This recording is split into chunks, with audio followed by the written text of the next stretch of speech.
Okay, welcome back. Today we are launching a deep dive into, well, a really monumental shift happening in the Star Wars universe right now. We're talking about The Mandalorian and Grogu. It's officially moving from, that streaming show everyone loves. Yeah, huge hit. To a full-scale theatrical film. It's set for release May 22, 2026. Right. And look, this isn't just some adaptation. It feels like the biggest strategic pivot the franchise has made in, well, years. Definitely. So our mission today, distill the sources, understand the creative forces driving this, see who's joining the galaxy, the new faces. And the returning ones. Exactly.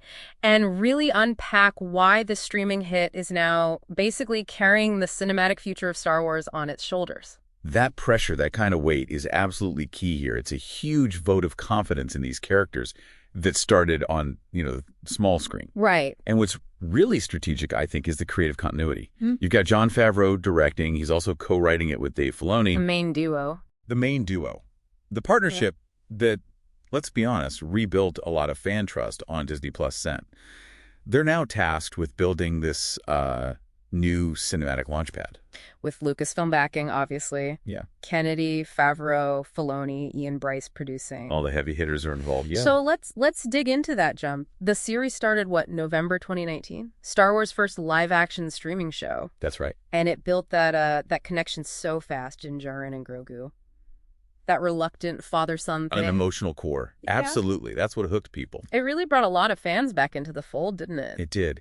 And the pivot to film, well, it was actually a pretty strategically smart move by Lucasfilm, driven by circumstance. How so? Well, Favreau had apparently finished writing season 4. Scripts were done. Okay. But then the 2023 Hollywood labor disputes hit. And, production basically ground to a halt. Right. Everything stopped. Exactly. Yeah. So instead of just letting their, frankly, biggest property sit on the shelf indefinitely, they jumped on it. They seized the moment, accelerated the story directly to the big screen. It turned a production delay into something much bigger. Into the official launch of, what did Bob Iger call it? A brand new era of Star Wars films. Precisely. He confirmed that almost immediately. This wasn't just a movie, it was the start of something. Okay, so if this is a new era, does that mean like a new way of making these huge films too? Any signs of that? Actually, yes. And this is fascinating from a production standpoint. This movie, it's the first Star Wars theatrical film ever shot entirely in California. Really? The whole thing? The whole thing. They got over, I think, $21 million in state tax credits for it. Wow. And they kept it super quiet under the working title Thunder Alley. Thunder Alley. Okay. Yeah, it kind of signals maybe a more efficient, maybe more focused approach to getting these big movies made than we've seen before from Star Wars. Interesting. Okay, but speaking of scale, the core elements, they're still there, right? Pedro Pascal is back as Din Djarin. Has to be. Grogu, obviously, brought to life with, amazing animatronics and VFX. Can't have the movie without Grogu. And Ludwig Göransson.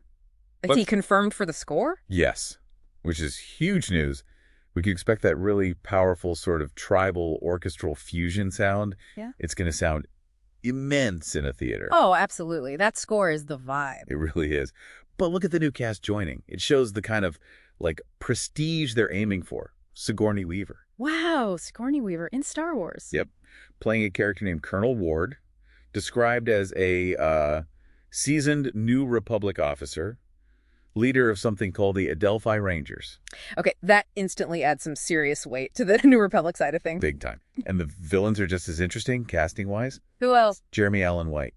From The Bear. That's the one. He's stepping into that criminal power vacuum as Rada the Hutt. Wait, Rada, Jabba's son, Stinky, from Clone Wars. That's him. Talk about a deep cut from the Filoni-verse, right? Okay. Bringing him to live action. That's wild. Okay, who else on the antagonist side? We've also got Johnny Coyne, who's apparently playing a really ruthless Imperial warlord. Okay, so New Republic challenges, underworld figures, and leftover Imperials. Sounds like Mando's got his hands full. As usual. And speaking of connecting those dots, pulling Rada in, you've got familiar faces from the Filoni-verse showing up too. Oh, yeah. Like who? Well, Dave Filoni himself is apparently back as Trapper Wolf, the X-Wing pilot. Of course. And Gareth Zeb Aurelios from Star Wars Rebels. Zeb in live action after the Ahsoka appearance. Seems like it. Which really confirms this film is kind of the narrative hub, right? The epicenter for all those streaming threads Filoni's been weaving. They're running through this cinematic entry point now. Makes sense. So what's the buzz? What are sources saying about the film itself, the feel of it? Well, the height is obviously intense. Sources are describing it using terms like pure action, Okay. but also, interestingly, calling it a lighter, family-friendly Star Wars film.